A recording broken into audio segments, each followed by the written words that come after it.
Leitura do livro Diga Sim, do autor Rick Renner, capítulo 6. Título: Por que Deus escolheu um jovem pastor para ser rei?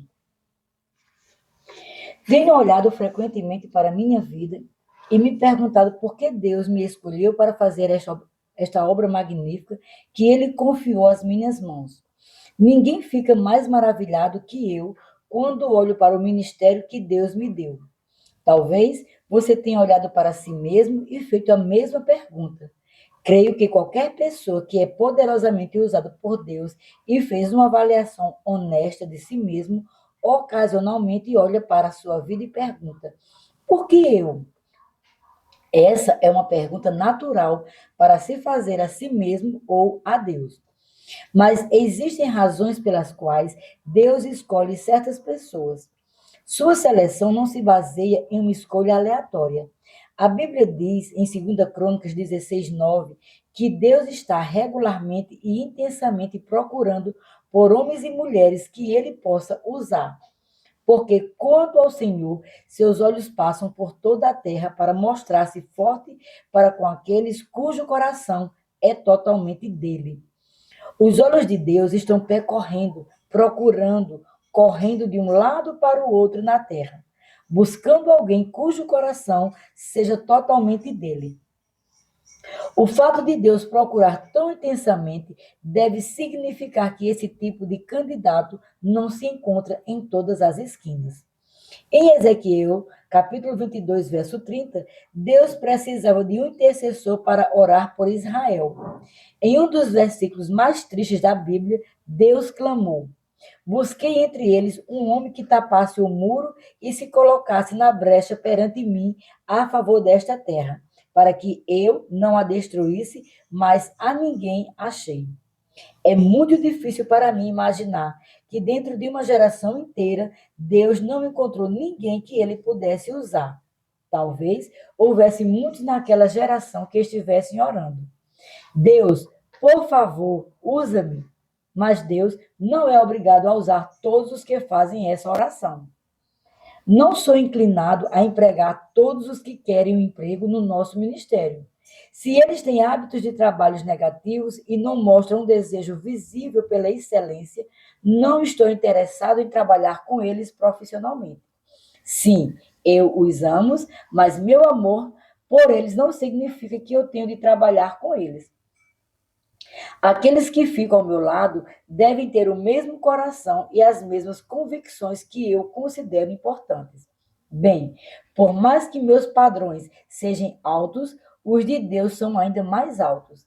Essa é uma razão pela qual fico impressionado por Deus ter me escolhido.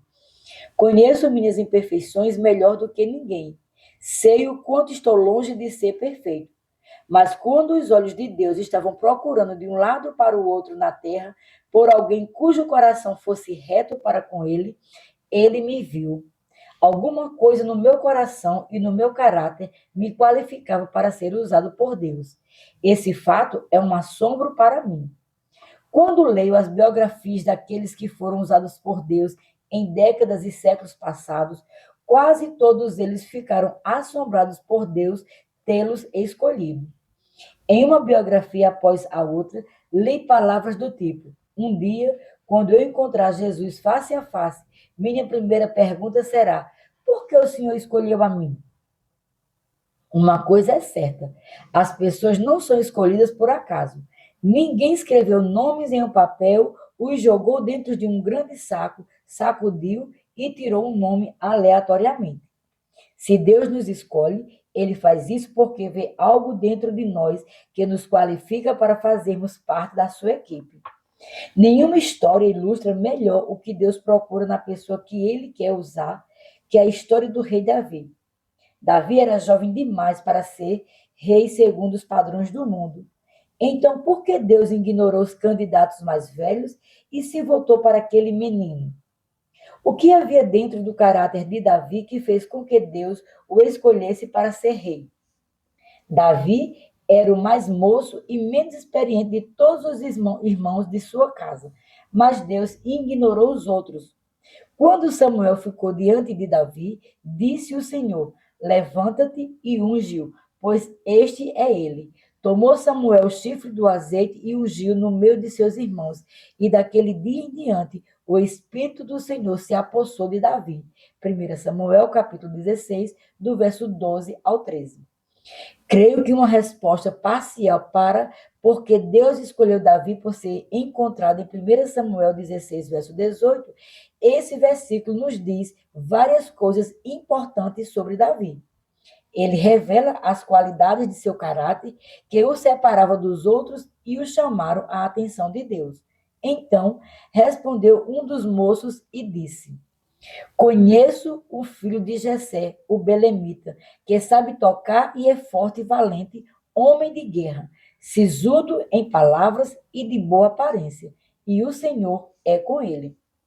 Para entender por que Deus escolheu Davi, vamos dar uma olhada mais de perto em 1 Samuel 16, verso 18. Esse versículo nos diz o tipo de caráter que possuía mesmo quando criança e porque Deus sabia que podia confiar a esse menino uma poderosa missão. A primeira pista no versículo nos diz que Davi sabia tocar. Que tipo de percepção isso nos dá ao coração e ao caráter de Davi? Longe da cidade grande. Davi foi criado em uma aldeia esquecida chamada Belém. Um fazendeiro que tinha outros 7 filhos mais velhos que Davi era seu pai. Os membros da família de Davi eram pessoas boas, simples, práticas e honestas, cujas vidas estavam imersas na sua comunidade rural. Nas pequenas aldeias, as pessoas eram naturalmente limitadas na sua visão do mundo. O mundo delas era a rua onde elas moram, o jardim que elas plantam, os animais que elas criam e os filhos e netos que amam. As vacas precisam ser ordenhadas, as ovelhas tosquiadas, os ovos coletados das galinhas, os cães e gatos alimentados e o jardim cultivado.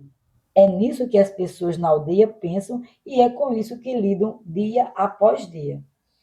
A manteiga é feita em casa, o porco e a vaca são mortos no quintal dos fundos, a casa é feita pelo pai e seus filhos, não existem banheiros dentro de casa, não há água corrente. Os produtos mais básicos, como detergente para roupas e sabão, são feitos em casa. A vida da aldeia pode parecer curiosa para alguém de fora, mas quando você dá uma olhada mais de perto, você percebe porque as mulheres jovens parecem velhas e têm rugas profundas no rosto. É uma vida dura, difícil. Quando nossa família se mudou para a União Soviética, eu gostava de olhar pela janela do nosso compartimento do trem quando viajávamos de Riga a Moscou. Eu amava todas aquelas casas de madeira de aldeia, com janelas decoradas no estilo especial russo, tipo casinhas de biscoito de gengibre. Eu via pessoas carregando feixes de lenha e dirigindo carros puxados por mulas e cavalos. Homens cortavam lenha, mulheres tiravam baldes de água do poço, não havia telefones ou conveniências modernas. Tudo parecia simples, curioso, precioso e puro aos meus olhos ocidentais. Parecia-me que aqueles aldeões viviam livres de preocupações e cuidados. Essa ilusão rapidamente desapareceu na minha primeira longa estada em uma dessas pequenas e bonitas aldeias russas. Era inverno e estava muito frio. O calor na casa vinha da lenha queimada em um fogão a lenha. Mas antes que essa lenha fosse levada para dentro de casa, ela tinha de ser cortada do lado de fora no frio. As ruas da aldeia não eram de outra cor a não ser marrom, como um pudim. Denise e eu tentamos dirigir em meio àquela lama, mas era quase impossível. Roupas e sapatos estavam sempre imundos pelos respingos grudentos. Lá fora, nas ruas, nós observávamos enquanto centenas de ovelhas tentavam avançar em meio à lama, com seus lindos pelos de lã branca manchados com um marrom imundo e profundo. Na casa onde Denise e eu estávamos hospedados, a proprietária assava pão em um forno que parecia datar do último século. A casa não tinha banheiro interno, de modo que todas as vezes que precisávamos ir ao banheiro, tínhamos de colocar as botas e nos preparar para uma caminhada pela lama. Passávamos pelos patos, pela vaca, pelo porco que roncava e pelas galinhas até finalmente chegarmos à casinha. Na primeira vez que fomos a essa casinha, descobrimos que ela não tinha vaso sanitário, apenas um buraco no chão. Também não havia iluminação. Havia uma caixa de fósforo em cima de uma prateleira ao lado de uma vela que deveria nos dar luz suficiente para garantir que não pisássemos acidentalmente dentro do buraco. Finalmente, não havia papel higiênico, apenas alguns pedaços de jornal rasgado pendurados em um prego na parede. Eles deveriam servir como papel higiênico. Depois de alguns dias na aldeia, esqueci-me da palavra curiosa. Vi que, em muitos aspectos, a vida na aldeia é horrível. Os homens jovens parecem velhos, as mulheres jovens já são idosas, a expectativa de vida é curta. Tudo na vida é um trabalho terrível. Quando alguém morre, os membros da família têm até de cavar eles próprios o buraco para o enterro. Do nascimento ao túmulo, a vida na aldeia é difícil. Quando a família se senta para comer, a mãe e as irmãs correm da cozinha à mesa para trazer o jantar para os homens e meninos. Sonhos fantásticos de se tornar um astronauta ou presidente de banco não existem. Esse tipo de ideia nem sequer é alimentada. Em vez disso, o papai quer saber quem se esqueceu de trancar o portão e deixou a vaca sair. As tarefas começam antes de o sol nascer e duram até o pôr do sol, o que ajuda a tornar o mundo dos aldeões muito pequeno e isolado do que está acontecendo fora dali. Eles não têm tempo para se preocupar com a dívida nacional. Eles têm coisas mais importantes para se concentrarem. Por exemplo, talvez eles tenham descoberto, quando acordaram essa manhã, que alguém roubou o porco deles. Tudo em que eles conseguem pensar é no fato de que eles precisam sair e tentar recuperar o porco. Aquele porco perdido é a grande notícia na vida deles. Se os aldeões tiverem algum tempo livre, ele é gasto consertando a casa, reparando o telhado, arando o jardim, esvaziando a cloaca ou fazendo revisão no carro. Até as raras ocasiões de diversão em família são reduzidas quando é hora de voltar para casa para ordenhar as vacas. A grande conversa da cidade gira em torno de quem vai se casar, quem vai ter um bebê, quem está bebendo demais ou sobre o filho de quem está fazendo o quê. Todos conhecem os negócios um dos outros. As senhoras coram de constrangimento enquanto fofocam sobre o garoto do outro lado da rua que foi visto beijando uma garota. A vida na aldeia é simples. Há competição na aldeia também, mas não a mesma competição de lobo comendo lobo que encontramos na cidade e no mundo dos negócios.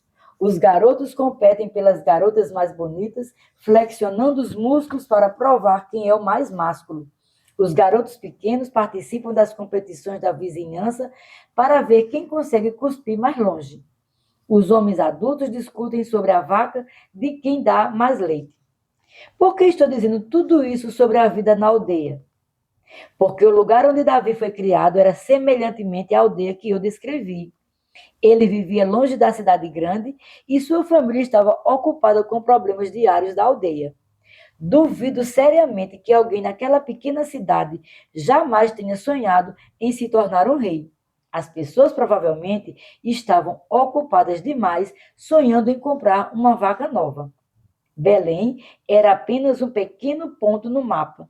Não tinha grandes salas de concertos ou auditórios sofisticados onde as pessoas vestidas de smoke e vestidos de noite iam ouvir música e poesia.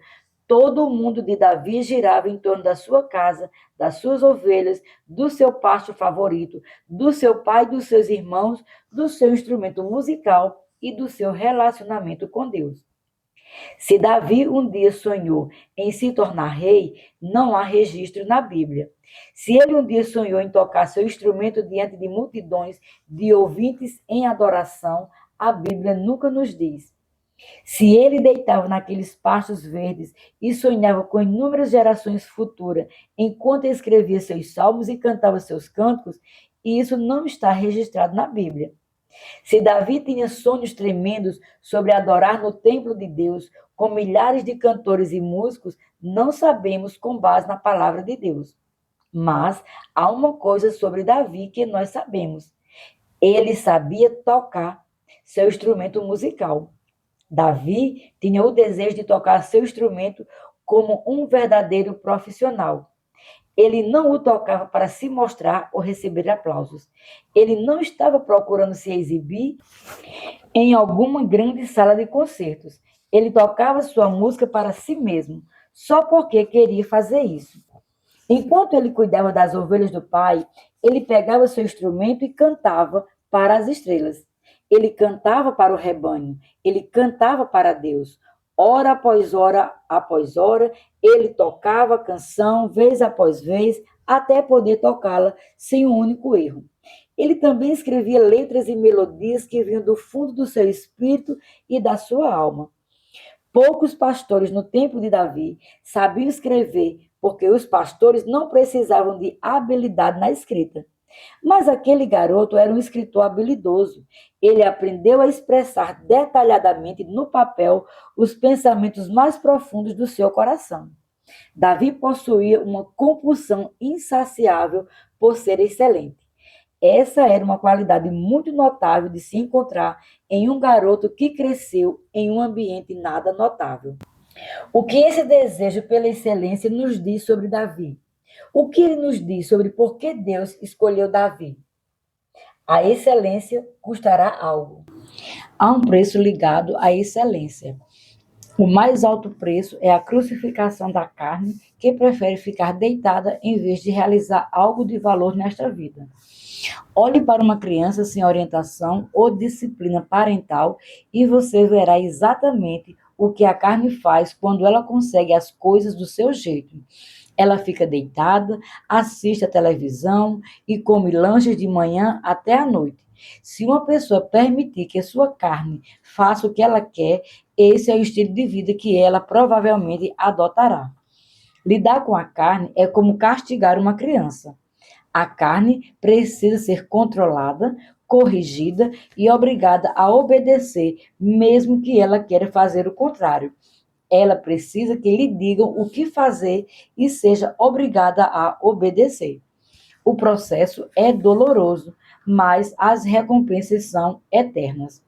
Hebreus, capítulo 12, verso 11 diz: toda disciplina com efeito no momento não parece ser motivo de alegria, mas de tristeza ao depois, entretanto, produz fruto pacífico ao que tem sido por ela exercitado, fruto de justiça.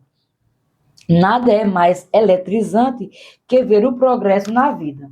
O processo para o progresso muitas vezes parece longo e trabalhoso. Mas depois, quando puder ver e se beneficiar dos resultados, você agradecerá a Deus por não ter desistido. Houve muitos momentos em que minha carne gritou de desgosto diante da ideia da disciplina e do compromisso. Mas eu sabia que eu me arriscaria a perder tudo se evitasse o nível de comprometimento que Deus estava pedindo de mim. Recusar-se a lidar com a carne foi precisamente o que levou à morte do rei Saul. Se você pagar o preço para se tornar excelente, você será recompensado com grandes dividendos.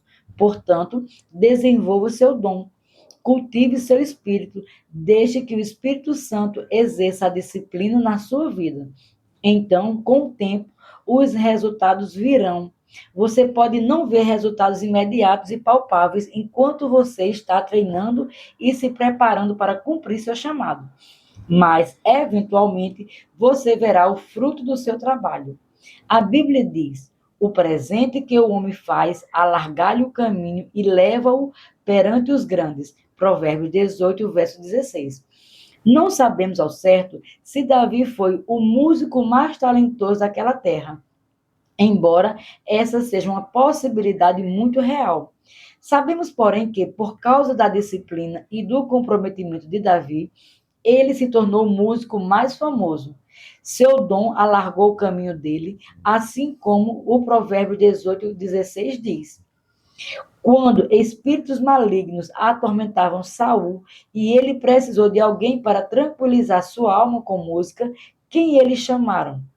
Eles chamaram Davi. O garoto da aldeia se tornou tão conhecido pelas suas habilidades musicais que isso o levou à presença do rei. Que história deve ter sido na cidade grande? Uma criança prodígio, o prodígio musical da aldeia, não ensinando nas escolas profissionais de música, mas que aprendeu a tocar sozinho nos pastos enquanto pastoreava as ovelhas de seu pai. Mas reflita sobre isso. E se Davi não tivesse treinado e se dedicado à excelência? E se ele tivesse ficado caçando passarinhos e dormindo ao sol da tarde, em vez de se esforçar para ter excelência tocando o seu instrumento? E se ele tivesse ignorado seus dons, talentos e sonhos e não feito nada para desenvolvê-lo? O desejo de Davi de compor e tocar sua música com excelência revela que ele tinha algo que os outros jovens daquela aldeia aparentemente não tinham. Davi tinha desejo. Desejo é compulsão, anseio, apetite e paixão insaciáveis de uma pessoa de ir além, em busca de algo maior do que ele é agora. Desejo é o que leva as pessoas a subirem mais alto na vida, e falta de desejo é o que as mantém atoladas na lama de um modo de sobrevivência medíocre. A maneira como as pessoas vivem revela seu nível de desejo. Recentemente eu estava dirigindo com minha esposa quando vimos algo que ilustrou o que estávamos conversando naquele exato momento. Estávamos discutindo sobre nossa preocupação com certos membros da igreja que não refletem nenhum desejo de excelência na maneira como vivem a vida. Veja bem, a excelência começa dentro de você. Ela começa com uma atitude interior, uma determinação de sempre fazer o melhor que você puder com o que você é e com o que você tem. Quando vejo uma pessoa jovem que tem muito talento e potencial, mas nunca penteia o cabelo, nunca passa suas roupas, nunca faz a cama, nunca lava o carro ou nunca limpa o chiqueiro que é a sua casa, isso me perturba profundamente. Preocupo-me especialmente se esse jovem tem dinheiro para melhorar a si mesmo, mas nunca faz isso porque não se importa. Uma pessoa que nunca tenta fazer melhorias nas suas condições de vida não é alguém que quero que sirva ao meu lado no meu ministério.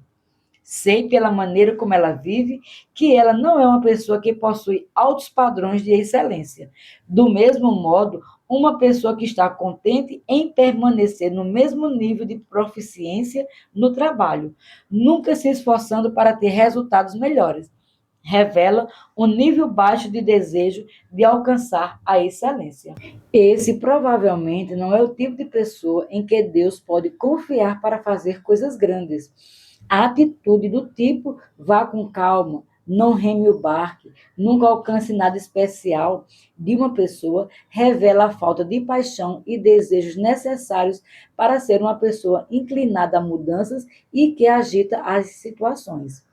Essa pessoa poderia estar desenvolvendo sua mente.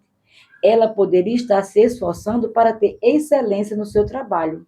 Poderia estar lendo livros e desenvolvendo habilidades profissionais na área que escolheu. Em vez disso, ela fica atolada em uma desordem medíocre, satisfeita com a condição atual em que se encontra. Quando iniciamos nosso trabalho na antiga União Soviética, existiam poucas oportunidades para as pessoas desenvolverem o tipo de ideias e hábitos ocidentais progressivos que pudessem ajudá-las a executar seus trabalhos com mais eficácia e profissionalismo. Então, decidi enviar alguns dos membros da nossa equipe para o Ocidente para estudar técnicas de negócios ou ministério. Eu acreditava que a exposição a essas novas técnicas seria tudo o que elas necessitavam para aperfeiçoar o trabalho e o nível de profissionalismo delas. Um após o outro, partiu para o Ocidente para estudar as novas ideias que eu estava certo de que os ajudaria a avançar nos seus trabalhos. Logo aprendi que os únicos que beneficiaram com essa viagem foram aqueles que já estavam se esforçando em prol da excelência no trabalho. Aqueles que visavam a excelência na maneira de se vestir e demonstravam um desejo incrível de ter um nível de profissionalismo mais alto antes de partirem foram aqueles que se aperfeiçoaram no seu trabalho depois de voltarem. Por outro lado, aqueles que demonstraram uma atitude indiferente com relação ao emprego e com a maneira como se vestiam antes de partirem nessas viagens voltaram totalmente iguais. Trabalhar em um bom ambiente ajuda, mas não é tudo. Se uma pessoa já não possui um compromisso com excelência plantado no seu coração, você não pode colocar isso nela. Mas essa pessoa não realizará nada até desenvolver um desejo interior pela excelência. Aprendi pessoalmente, ao longo de anos de experiência, que uma pessoa que está contente em viver uma vida mediana, comum e improdutiva, jamais será usada poderosamente por Deus. Enquanto Denise e eu discutimos sobre nosso desejo de ver nosso povo demonstrar um desejo maior pela excelência, olhamos para o cenário que tínhamos. De repente, avistamos uma mulher mais velha, que era membro da nossa igreja, andando pela calçada à nossa direita. Ela não percebeu que estávamos no carro ao lado dela. Aquela aposentada era muito pobre, mas ela sempre estava linda quando ia à igreja todas as semanas e estava invariavelmente com um sorriso no rosto. Como milhões de outras pessoas vivendo nas ruínas da antiga União Soviética, essa mulher havia perdido seu dinheiro, seu emprego e até sua identidade nacional quando a União Soviética caiu. Como aposentada, ela vivia com um salário tão baixo que eu não sabia como ela conseguia sobreviver. Ela havia trabalhado por toda a vida em um sistema político que prometeu cuidar dela quando ela envelhecesse. Agora, ela estava velha e esse sistema havia desaparecido. Sua pensão mensal mal era suficiente para comprar leite e pão. Essa situação triste aconteceu com muitas pessoas na antiga União Soviética. É de partir o coração ver tantas pessoas que vivem em desespero e desistiram de toda a esperança e razão de viver. Mas quando Denise e eu vimos aquela mulher, nosso coração ficou eletrizado. Naquele dia em particular, ela havia colocado seu melhor vestido com uma linda jaqueta. O cabelo dela estava lindo, seu rosto estava preparado para o dia. Ela estava de cabeça erguida e andava pela rua como se fosse uma rainha. Então, Denise e eu percebemos que ela hesitava enquanto andava. Ambos olhamos para os pés dela e percebemos que seus sapatos estavam quase que completamente gastos e estavam lhe causando dor enquanto ela caminhava lentamente. Denise exclamou: "Oh, Rick, os pés delas estão doendo. Temos de comprar sapatos novos para ela." Quando vi como aquela mulher idosa andava, isso me entristeceu e me abençoou também. Lamentei o fato da situação dela ser tão difícil que ela estava andando com aqueles sapatos horríveis. Mas fui abençoado, porque o espírito e a atitude mental dela eram tão fortes que ela se recusava a permitir que a vida a colocasse para baixo. Aquela mulher vestiu o melhor que tinha em um esforço para ter a aparência mais excelente possível em meio às circunstâncias difíceis que vivia. Mas muitas outras pessoas que enfrentam situações muito menos desafiadoras vivem vidas bastante deprimentes. Elas ficam sentadas, se queixando e reclamando de tudo. Desistem facilmente, porque não têm o mesmo desejo que aquela mulher tem de continuar seguindo em frente rumo à excelência, independentemente dos obstáculos. Quando uma pessoa é salva, é compreensível que sua mente não seja renovada para entender quem ela é em Jesus Cristo. É preciso tempo para que a mente de uma pessoa seja renovada a ponto de poder compreender e perseguir a vida superior que Deus quer para ela. Mas muitas vezes os cristãos vivem vidas miseráveis porque não têm ambição, paixão ou desejo de viver melhor. Eles mantêm uma atitude complacente de quem está satisfeito consigo mesmo, que os aleija e impede de ser qualquer coisa além. Pessoalmente, não entendo uma pessoa que tem capacidade de ser melhor, mas não faz. Tem dinheiro para comprar roupas melhores, mas não o faz. Tem ferro de passar roupas, mas não o usa. Tem pente para pentear o cabelo, mas não se importa com a aparência dele.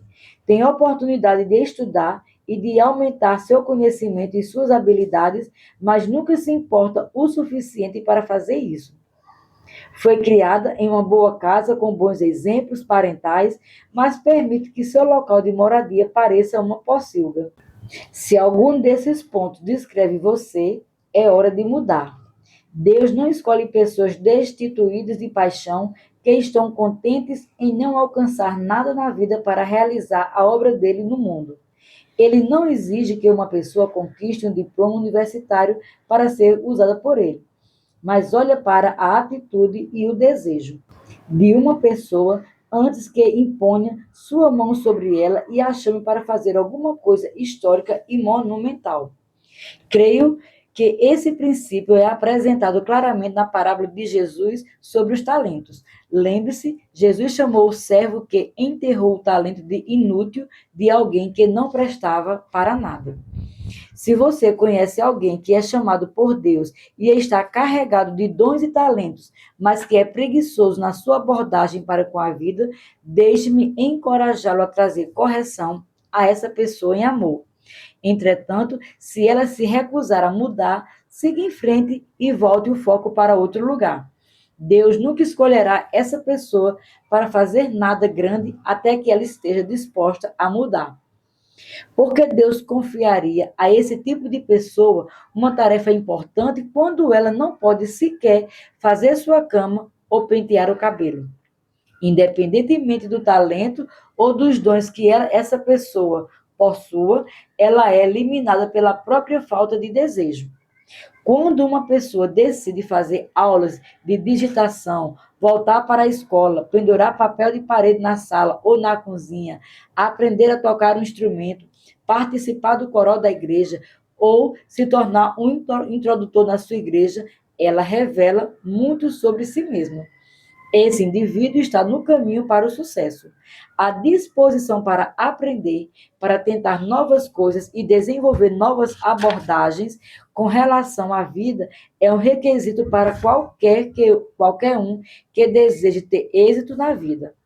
Uma pessoa pode ser bem-sucedida acima da média somente quando ela está disposta a empreender o esforço exigido para ter excelência. Essa questão do desejo não é uma questão de segunda categoria. Ela está bem no topo da lista dos requisitos para a excelência. Ela é tão crucial para o avanço na vida que, quando o apóstolo Paulo entregou a Timóteo sua lista de requisitos de caráter para os líderes cristãos, a primeira coisa que ele colocou na lista foi o desejo. Vê Timóteo capítulo 3, verso 1. Davi tinha desejo. Quando chegou a hora de substituir o rei Saul, Deus voltou sua atenção para um garoto do campo que demonstrava mais diligência do que qualquer dos homens da cidade. O desejo de Davi pela excelência fazia parte do seu caráter. Desejo é algo que você não pode dar a alguém. Ele precisa ter origem dentro da própria pessoa. Se uma pessoa não possui desejo, é difícil, se não impossível, transferir isso para ela. Davi é um exemplo de alguém que tinha desejo. Se você é uma pessoa que está escolhendo líderes em sua igreja, seu ministério, seu negócio ou sua organização, não ignore o desejo de uma pessoa. Ela está em busca de aperfeiçoamento na maneira como vive, onde mora e na maneira como se veste. Ela trabalha constantemente para desenvolver novas habilidades. Se não, ela provavelmente não é a pessoa certa para você escolher como parte de sua equipe de líderes. Você não precisa de uma pessoa sem paixão, sem desejo, dirigindo uma divisão da sua organização. Se você escolher alguém assim para estar no comando, essa área do seu ministério ou negócio logo estará apática ou não terá o retorno esperado. Ainda pior que isso é o fato de que a pessoa que você colocou no comando ficará contente com os resultados. Procure aqueles que possuem desejo. Procure de alto a baixo por pessoas que leem livros, ouvem mensagens de ensino e participam de seminários para aprenderem a desempenhar melhor suas responsabilidades e aperfeiçoarem suas habilidades. Escolha aqueles que se esforçam para ter excelência na maneira como vivem, onde vivem e na maneira como se vestem. Lembre-se que os olhos de Deus correm de um lado para o outro na terra, buscando, sondando, procurando por aqueles que atendem os critérios que ele exige. Portanto, não se mova apressadamente ao fazer as suas escolhas. Deixe Deus ser seu exemplo. Observe muito e pense muito. Certifique-se de que a pessoa que você escolher seja feita do material certo. Esteja ciente de que a maneira como ela vive e se veste é provavelmente um indicador preciso do nível de excelência que ela trará consigo para seu ministério, seu negócio ou sua organização. Deus quer usar todos, mas nem todos serão usados. O que acontece com as pessoas depende do que elas estão dispostas a investir em si mesmas e no seu chamado. Se elas estão felizes como estão, então isso é tudo que elas serão. Mas se elas têm um desejo interior de ser mais do que são, elas jamais se satisfarão em permanecer sem serem transformadas. Elas possuirão um apetite por se levantar e se tornarem algo significativo. Se lhe falta desejo, eu o incentivo a ficar diante de Deus e a clamar para que ele faça uma obra nova em seu coração. Peça a ele para lhe dar uma insatisfação santa com a condição de que você está vivendo agora. Clame a Deus para que ele agite as brasas do seu coração, até que você arda de desejo pelo melhor dele na sua vida. Se você não estiver disposto a fazer isso, realmente não importa o quanto você é cheio de dons ou talentos, você não será a pessoa que Deus escolherá primeiro. Nunca se esqueça de que o que acontece na vida pessoal de um ser humano é exatamente o que ele trará para a área de responsabilidade que lhe foi confiada na igreja, no ministério, no negócio ou na organização. Se ele não demonstra desejo por excelência em casa, você pode ter certeza de que ele não buscará excelência na sua nova posição também. Ele não pode dar o que não possui. Tudo o que Davi fazia demonstrava que ele tinha desejo. Quando Deus viu isso, ele soube que aquele jovem tinha os requisitos internos para se tornar um grande rei. Davi tinha coragem. 1 Samuel 16, verso 18, continua nos dando a próxima pista quanto ao caráter de Davi. O versículo diz que ele era um guerreiro valente. Se você não descobriu isso ainda, você logo descobrirá que é preciso uma grande coragem para fazer a vontade de Deus. Muitas vezes, as ordens de Deus não vêm em um momento conveniente ou durante um tempo fácil. As vozes da oposição, inclusive do diabo, dos seus amigos e até da sua família, lhe dirão para recuar, desacelerar e reconsiderar seu plano de ação. É por isso que, se você quiser obedecer a Deus, você precisará de coragem. Coragem é ter disposição para fazer o que precisa ser feito, independentemente do medo que você possa sentir ou das perguntas que continuam sem resposta. Quando você anda com coragem, você tem a resistência, a firmeza e a bravura para tomar posição e fazer o que é certo, independentemente da oposição que você encontrar. Em suma, coragem é ter disposição para fazer o que você sabe que Deus o chamou para fazer. Pense em Noé. Ele recebeu uma ordem de Deus de construir uma arca para um dilúvio que não viria antes de 100 anos. O riso, a zombaria e o escárnio da sociedade contra a arca devem ter sido avassaladores às vezes. Para fazer o que Deus havia ordenado que ele fizesse, Noé teve coragem. Pense em Moisés.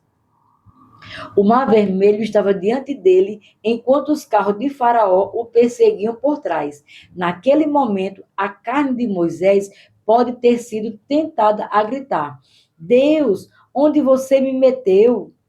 Ele teve de olhar no rosto temeroso dos israelitas que o estavam observando e perguntando: Moisés, o que você vai fazer para nos tirar dessa situação? Estou certo de que Moisés teve de colocar o medo de lado para levantar o cajado de Deus bem alto em direção ao céu, acima da sua cabeça, para se levantar naquele lugar precário e seguir em frente com as ordens de Deus. Moisés teve de ter coragem. Pense em Josué. Josué teve de seguir os passos de Moisés, que era algo muito difícil de seguir. Moisés foi o maior profeta que já viveu. Ele foi a única pessoa que viu Deus e viveu para contar. Ele foi a única pessoa que passou um tempo na montanha sagrada com Deus. Moisés recebeu os 10 mandamentos do Senhor. Moisés foi o instrumento que Deus usou para destruir o poderoso exército egípcio e para dividir o Mar Vermelho. Moisés era verdadeiramente único. Mas quando Moisés morreu, os holofotes viraram para Josué. Agora era a vez de Josué ser o centro das atenções como o novo líder de Deus. Estou certo de que foi uma visão aterradora para Josué quando ele se colocou pela primeira vez diante de milhões de israelitas e viu um mar de rostos olhando para ele com expectativa. Teria sido normal as pessoas questionarem se Josué tinha ou não o que era necessário para ser o tipo de líder que Moisés havia sido. Josué pode ter sido tentado a ceder ao medo e a sair correndo em busca de um lugar para se esconder.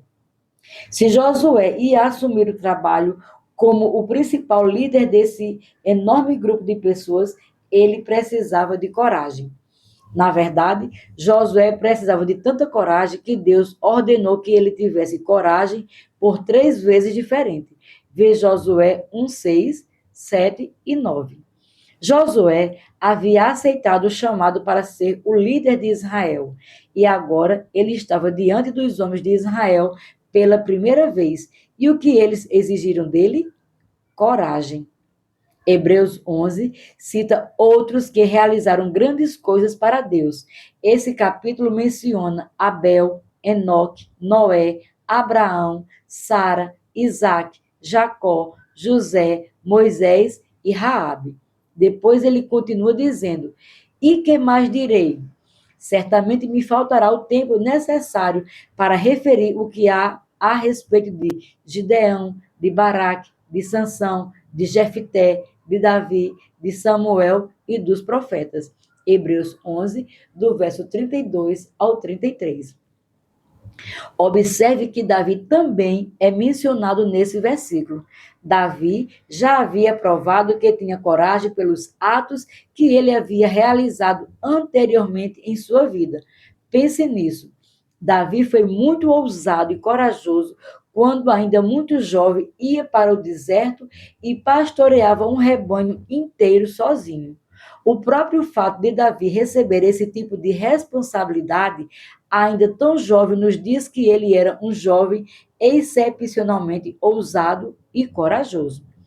Quantos garotos no mundo de hoje poderiam lidar com esse tipo de responsabilidade? Davi teve de lutar com um leão e um urso para proteger suas ovelhas.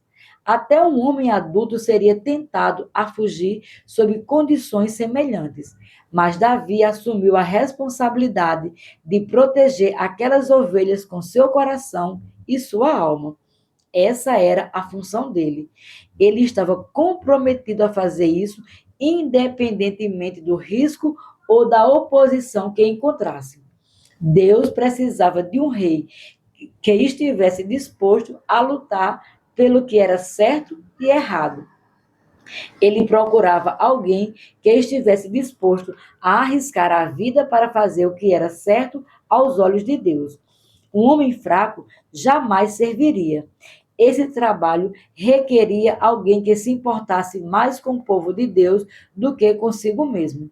Davi demonstrou coragem para fazer o que era certo quando matou o leão e o urso.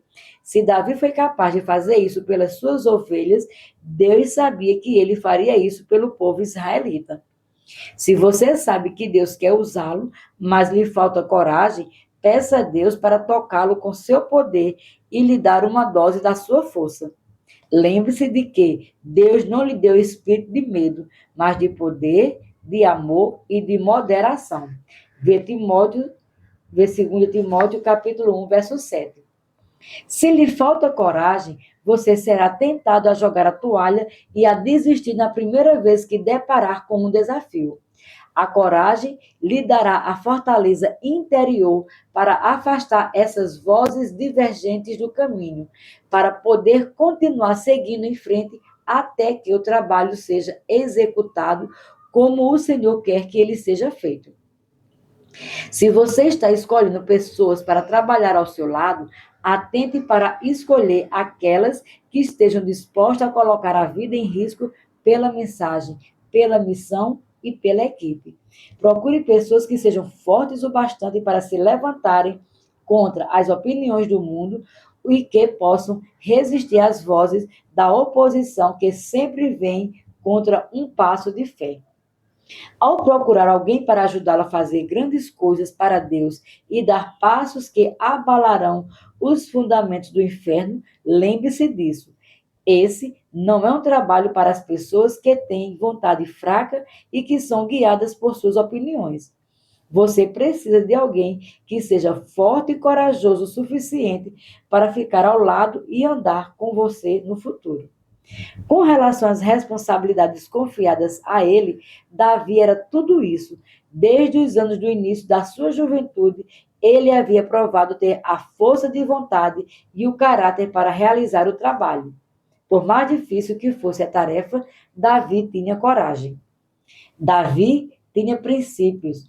1 Samuel 16, verso 18, nos dá a próxima pista quanto ao caráter de Davi, ao nos dizer que ele era um homem de guerra. Veja que Davi era governado pelo que ele acreditava ser certo ou errado. Ele era o tipo de homem que defendia o que era certo e lutava por um princípio. Nenhum evento na vida de Davi demonstra isso mais claramente que a ocasião em que ele combateu o gigante filisteu chamado Golias quando adolescente. Naquela época, os filisteus estavam em guerra com os filhos de Israel. Dia após dia, Golias saiu do acampamento filisteu para desafiar e profanar o nome de Deus, mas sua afronta não era contestada pelos homens de Israel. Quando Golias vociferava e insultava o Deus de Israel, os homens de Israel tremiam diante da visão do gigante. Alguém precisava se levantar e desafiar o gigante, mas ninguém aparecia. Dia após dia, semana após semana, Golias gritava: Hoje afronto as tropas de Israel. Dai-me um homem para que ambos pelejemos. 1 Samuel 17, verso 10. Os homens bem treinados e bem armados de Israel tremiam diante da ousadia desse monstro filisteu. Até o rei Saul, sendo ele próprio um poderoso soldado, estremecia quando ouvia as ameaças e os insultos de Golias. 1 Samuel 17, verso 11. Embora nenhuma espada tivesse sido desembainhada e nenhuma flecha tivesse sido lançada, o exército de Deus estava paralisado na derrota. Os irmãos de Davi haviam sido enviados para as linhas de frente da batalha.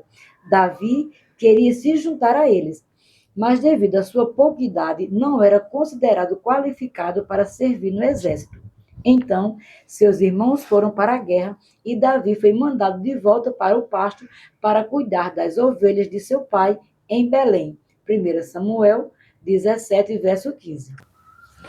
As ameaças de Golias continuavam a cada manhã e a cada noite por 40 dias. 1 Samuel 17, verso 16. Isso é igual a 2 desafios por dia, multiplicado por 40 dias.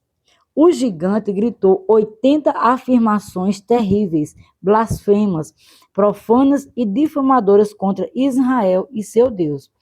É chocante pensar que de todos os guerreiros bem treinados e poderosos em Israel, nenhum tinha princípios suficientes para se levantar e confrontar aquelas declarações ímpias. Um dia, o pai de Davi chamou no pasto. Ele instruiu seu filho mais moço a levar queijo e suprimento aos seus irmãos mais velhos nas linhas da frente de batalha. Quando Davi chegou à trincheira com os suprimentos, Golias apareceu para fazer sua exibição diária. A Bíblia diz que Golias começou a falar as mesmas coisas que antes falaram, 2 vezes por dia, todos os dias. 1 Samuel 17, 23. Mas, pela primeira vez, Davi ouviu aquelas palavras blasfemas. Davi ficou enfurecido com a vanglória do gigante. Ele perguntou aos soldados que estavam por perto: que farão aquele homem que ferir a este filisteu e tirar a afronta de sobre Israel? Quem é, pois, esse incircunciso filisteu para afrontar os exércitos do Deus vivo? 1 Samuel 17, 26. Então, mais tarde, quando Davi foi levado à presença de Saul, Davi disse ao rei: não desfaleça o coração de ninguém por causa dele. Teu servo irá e pelejará contra o filisteu. 1 Samuel 17, 32. Os irmãos de Davi o repreenderam pela sua falta de modéstia. Eles confundiram a confiança dele com arrogância, como geralmente acontece com os jovens que são cheios do Espírito. Seus irmãos tentaram impedi-lo, mas era tarde demais. Davi já havia ouvido as palavras do gigante. Quando ele ouviu aquelas palavras terríveis, constrangedoras, humilhantes, insultantes contra o seu povo e seu Deus, algo dentro dele se levantou e declarou: porventura, não há razão para isso? 1 Samuel, capítulo 17, verso 29. Quando Davi ouviu os insultos blasfemos do gigante contra o nome de Deus, ele não podia recuar. Embora Davi fosse mais jovem e menos experiente que os outros soldados, seu senso de princípios não o permitia ignorar a situação. Se ninguém podia ser ousado o bastante para livrar o mundo dessa monstruosidade, então Davi faria o trabalho. Sua estrutura de pensamento não lhe permitiria desconsiderar o ataque que estava ocorrendo.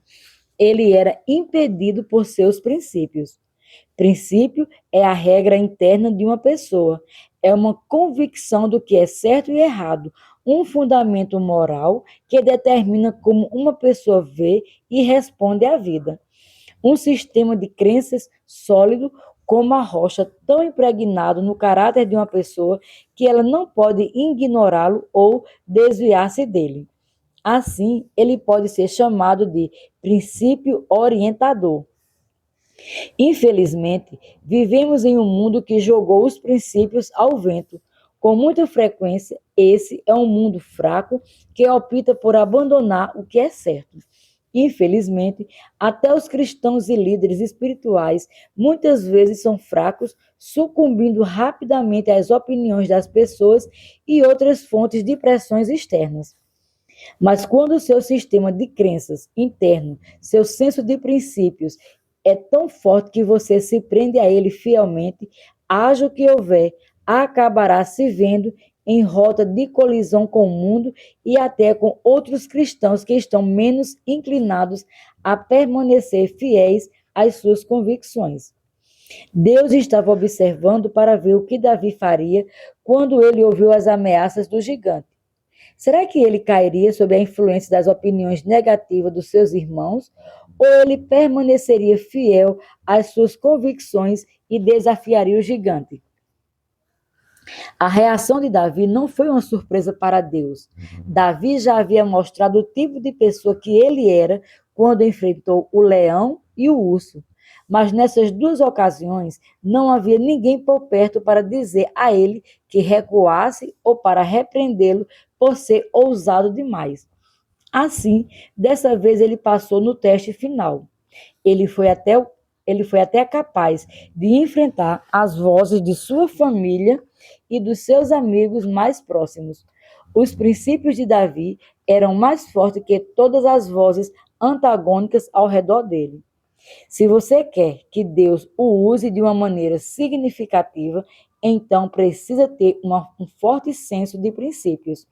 Seu chamado e suas convicções o colocarão em divergências com outros de tempos em tempos. Assim, se você não for guiado por uma convicção interior de defender seus princípios, o diabo usará outros para desviá-lo do que você sabe ser verdadeiro e certo. É por isso que Deus busca essa qualidade de caráter naqueles que Ele quer usar, especialmente nesses dias em que as pessoas de princípio são poucas e difíceis de encontrar. Se você é facilmente abalado e influenciado pelas opiniões dos outros, peça a Deus para dar a você um forte senso de princípios necessários para se manter firme nas suas convicções e para defender o que é certo. Você pode estar certo de que, se Deus o chamar, muitas circunstâncias adversas se levantarão para tentá-lo a fazer concessões sobre o que você crê e o que você está fazendo para Deus. Mas seu senso interno de princípio o manterá na trilha. Se você não tiver isso, Deus terá dificuldades em conseguir algo significativo através de você, porque lhe falta um firme fundamento sobre o qual construir. Se você é a pessoa responsável por escolher líderes, certifique-se de procurar alguém que tenha princípios suficientes para fazer o que é certo. Se está prestes a levar sua igreja, seu ministério, seu negócio ou sua organização para uma nova direção que está entusiasmando a todos, isto é divertido e empolgante. Mas, e se Deus chamar você para tomar uma direção que não faz as pessoas se levantarem e gritarem: "Que maravilha!"?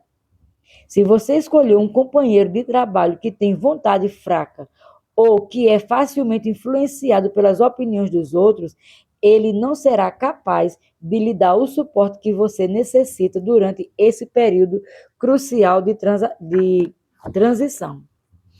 Resistir a um leão, a um urso e a um gigante foram grandes realizações.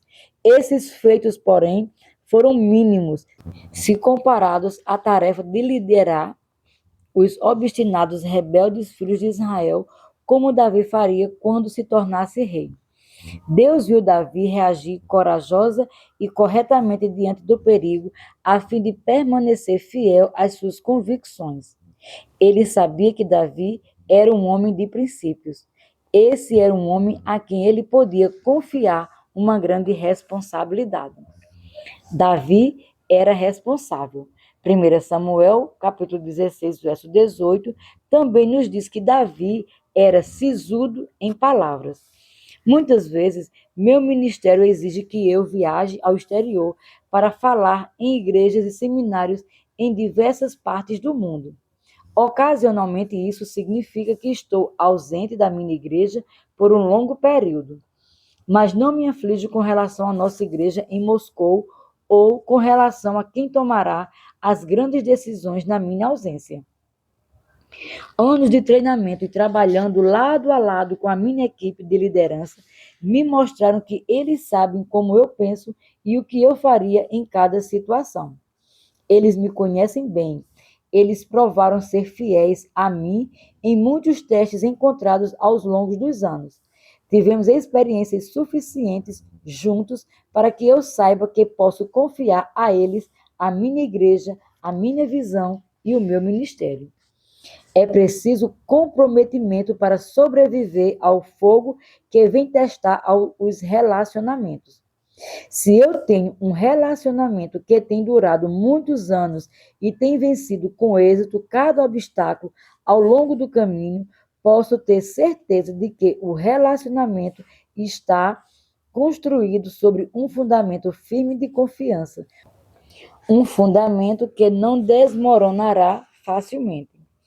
No caso do relacionamento com minha equipe pastoral, um fundamento firme foi construído ao longo dos anos. Assim sei que posso confiar neles para supervisionar o ministério na minha ausência. Aprender a confiar nas pessoas que estão ao meu lado tem sido uma chave importante para o crescimento e a expansão da nossa obra ao redor do mundo. É impossível estar simultaneamente nos nossos escritórios na América, na Inglaterra, na Rússia, na Ucrânia e na Letônia. Eu gostaria de poder visitar cada escritório pelo menos uma vez por ano, mas até mesmo isso está se tornando cada vez mais difícil à medida que minhas responsabilidades ministeriais aumentam. Dependo dos diretores do Rick Renner Ministries, que supervisionam os diversos escritórios do nosso ministério. Nossos diretores conhecem Denise e eu muito bem. Eles conhecem nossa visão, nosso estilo de ministério e sabem o que é e o que não é importante para nós. Esses são relacionamentos que foram testados e sobreviveram a muitos testes de fogo ao longo do tempo. Por causa dos muitos anos de experiências e compromisso que compartilhamos com esses diretores, confio na maneira como o nosso ministério está sendo administrado. Anos trabalhando com esses diretores provaram a Denise e a mim que esses são relacionamentos em que podemos confiar. A confiança é a chave para a expansão de qualquer organização. Um líder não pode ter medo de permitir que outros assumam posições de liderança ou de dar a eles a responsabilidade de supervisionar sessões inteiras do ministério. Do contrário, o ministério jamais crescerá. Mas antes de designar esse tipo de liderança, tenho de saber que a pessoa foi chamada por Deus para trabalhar comigo. Devo saber que a pessoa me ama, que é fiel a mim e que jamais violaria deliberadamente o relacionamento entre nós. Além do mais, devo saber que ela é confiável no que diz respeito às finanças e aos materiais do ministério. Lidar com dinheiro e com recursos do ministério é uma grande responsabilidade. O dinheiro que nossos parceiros semeiam no ministério é uma semente preciosa. Semeá-la lhes custou alguma coisa. Responderei a Deus por esse dinheiro e por como ele é usado. Assim, dar a alguém a autoridade para administrar essas finanças é uma questão séria. Não é algo que Denise e eu fazemos apressadamente ou sem séria reflexão. Denise e eu somos responsáveis pelo que acontece no nosso ministério, de modo que fazemos tudo o que podemos para garantir que as coisas sejam executadas de uma maneira responsável. Antes de dar tanta responsabilidade a alguém, eu o incentivo primeiro a se certificar de que essa pessoa está 100% com você. Como podemos constatar, as únicas coisas que provam a durabilidade de um relacionamento são o tempo e os problemas. Pode parecer uma declaração negativa, mas anos de experiências me ensinaram que a maioria das pessoas está disposta a servir quando as coisas vão bem. Entretanto, o que elas farão quando as coisas forem mal? Elas vão ficar por perto e valorizar a oportunidade de servir ao seu lado, mesmo quando as coisas ficarem difíceis? Então, dê tempo ao tempo para permitir que os relacionamentos sejam testados. Isso pode diminuir um pouco a seu ritmo, mas lhe dará paz de espírito e um fundamento mais seguro à medida que você avança. É óbvio que o pai de Davi confiava nele. Davi era confiável bastante para ser colocado a cargo de uma parte do negócio de seu pai, o que me diz que Jessé acreditava que Davi era confiável e responsável. É por isso que 1 Samuel 16, verso 18 diz que Davi era sisudo em palavras. A palavra sisudo se refere à maneira como uma pessoa administra sua boca e sua vida. Não é interessante que a boca e a vida estejam ligadas? Essa é a imagem de alguém que é discreto, cauteloso, cuidadoso, sensível e comedido na sua fala e nos seus atos.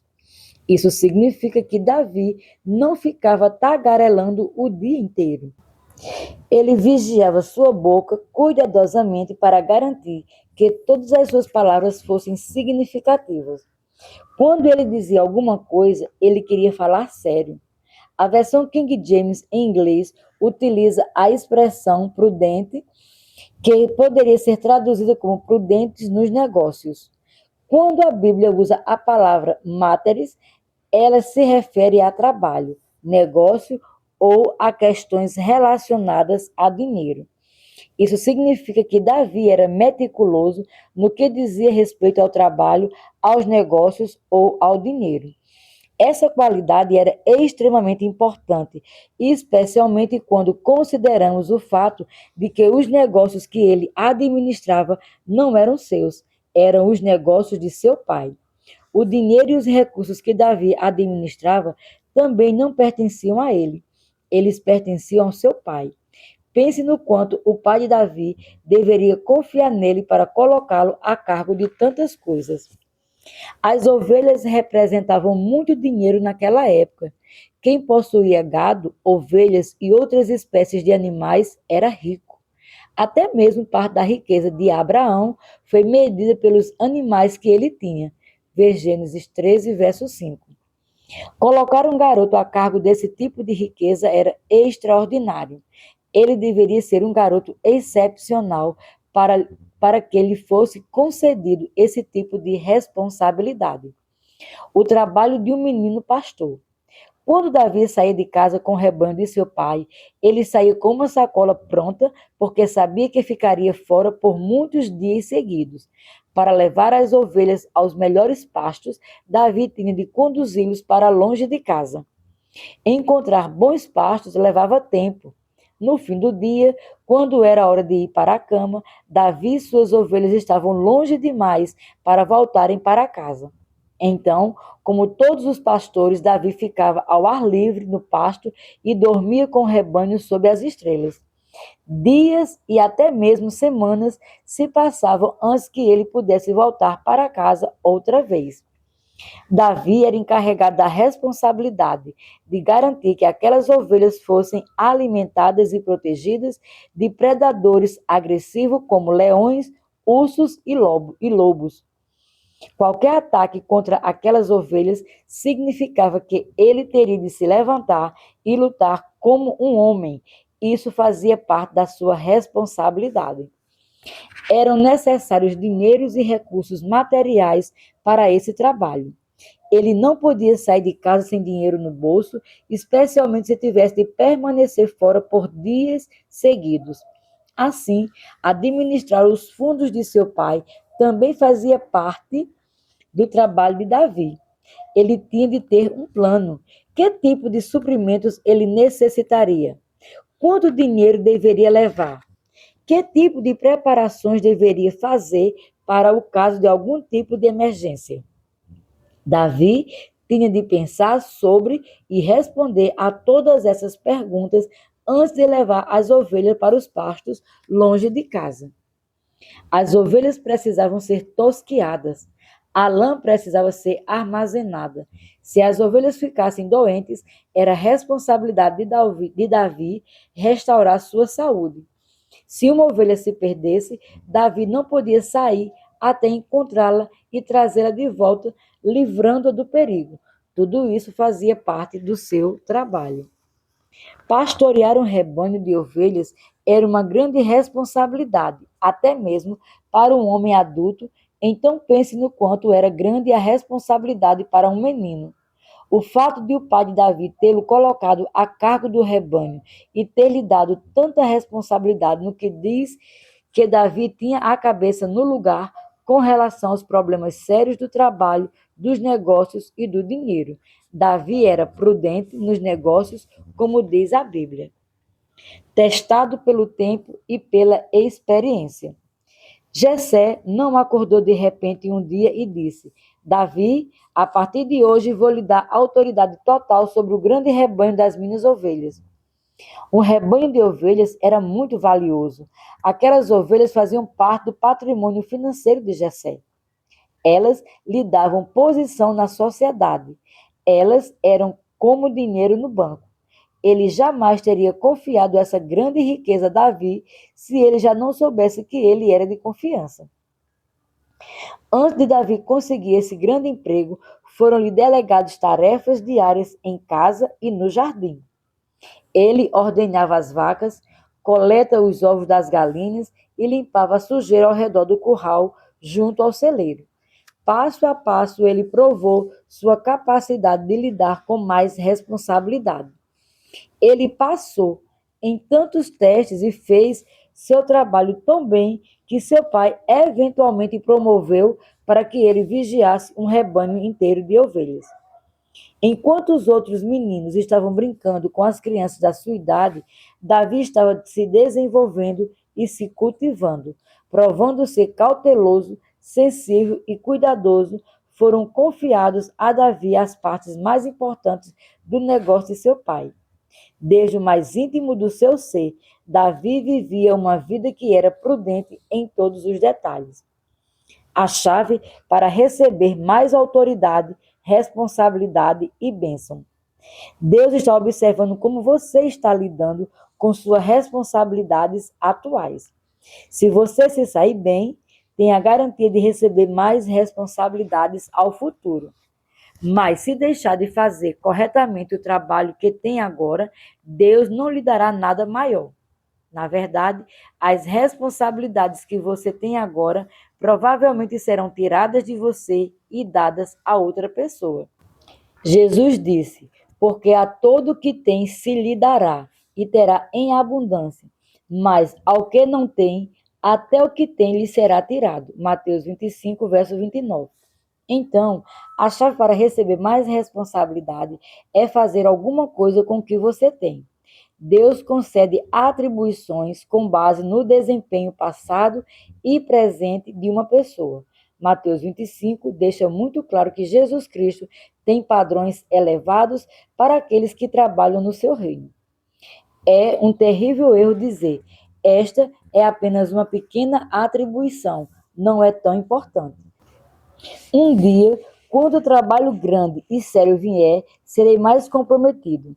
Se esta é a sua atitude, garanto que a grande missão jamais virá para você.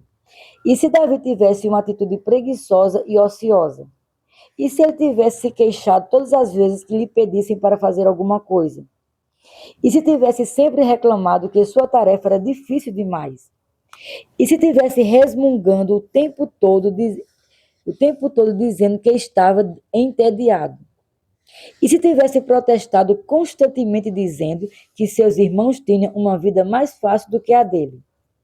Você acha que Jessé teria dado a Davi ainda mais responsabilidade de sua atitude fosse tão desagradável com relação às pequenas tarefas mundanas que já haviam lhe sido dadas? Por que lhes deveriam ser confiadas mais responsabilidade se ele não quisesse limpar o curral junto ao celeiro com uma atitude positiva? Se Davi tivesse tido uma atitude negativa, isso significaria que ele não merecia que lhe fosse dada mais responsabilidade. Todos têm um pequeno começo. Você precisa tomar cuidado para não se lamentar o fato de o seu trabalho ser muito pequeno ou sem importância. Zacarias 4,10 nos adverte dizendo que não devemos desprezar o dia dos pequenos começos. Jó 8,7 diz: o teu primeiro estado, na verdade, terá sido pequeno, mas o teu último crescerá sobremaneira. Todos têm um pequeno começo. Portanto, não pense que você será exceção. Graças a Deus por esse precioso tempo para crescer, amadurecer e provar que você é digno de responsabilidades maiores. Deus precisa ver esse processo de crescimento em você. E você precisa saber por si mesmo que é maduro o suficiente para seguir para o próximo nível. Se a próxima atribuição for grande demais e vier depressa demais, você não terá paz quando entrar nela. Aprenda a valorizar a fase da vida em que está agora. Como o apóstolo Paulo nos diz, porque Deus é quem efetua em vós tanto o querer como o realizar, segundo a sua boa vontade. Fazei tudo sem murmurações nem contendas. Filipenses capítulo 2, verso 13 e 14. Você está na agenda de Deus, não é Ele quem está na sua. Em vez de contestar sua atribuição atual e reclamar dela o tempo todo, entre nela de cabeça, dê a ela tudo de si, faça o melhor que puder. Mostre a Deus que sua atitude é correta, que seu coração está disposto e que você deseja ser fiel com o nível de responsabilidade que lhe foi dado hoje. Se você seguir esse conselho, Deus iniciará o processo de promoção que você está buscando. Mas, se ignorá-lo, você ficará empancado nesse lugar por muito tempo. Então, faça o que Deus colocou em suas mãos para fazer. Prove ser responsável e você receberá maior responsabilidade. Essa foi a história do jovem Davi. Davi tinha disciplina. A próxima pista para o caráter de Davi, em 1 Samuel, capítulo 16, verso 18, nos diz que Davi era de boa aparência. A palavra hebraica para boa aparência se refere ao físico de um belo homem. Essa é a imagem de um jovem bem cuidado, bem desenvolvido. Há muitos belos jovens que não chamaríamos de bem cuidados, porque não têm disciplina e não se importam com a aparência pessoal. É uma pena quando vejo um jovem bonito que parece um vagabundo andando por aí com roupas sujas que são grandes demais para ele, com os sapatos desamarrados e com os cabelos desengrenados. Que contraste com Saul, o jovem rei, arrojado, impressionante e bonito. Mas o rei Saul se tinha em tão alta conta que ousou desobedecer a ordem do Senhor. 1 Samuel, capítulo 15, do verso 1 ao 31. Davi era espiritual. Por último, mas não menos importante, a Bíblia diz que o Senhor era com Davi. Isso, é claro, nos diz que Davi era espiritual. Davi tinha um relacionamento com Deus. Quando Deus procurou um homem que fosse segundo o seu coração, para onde ele se voltou? Para Davi. Naqueles vales bem cedo, nas primeiras horas de manhã, ao meio-dia e à noite, Davi derramava seu coração em adoração ao Senhor. Os cânticos e os salmos que ele escreveu eram a expressão da sua vida espiritual. Ele entendia a presença e a unção de Deus.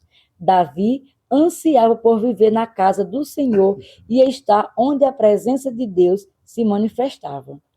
O livro de Salomão não trata das observações superficiais de um músico carnal. Os salmos de Davi estão cheios de profecias que transmitem as batidas do coração do próprio Deus. Uma pessoa estranha ao coração de Deus jamais poderia ter escrito tais palavras.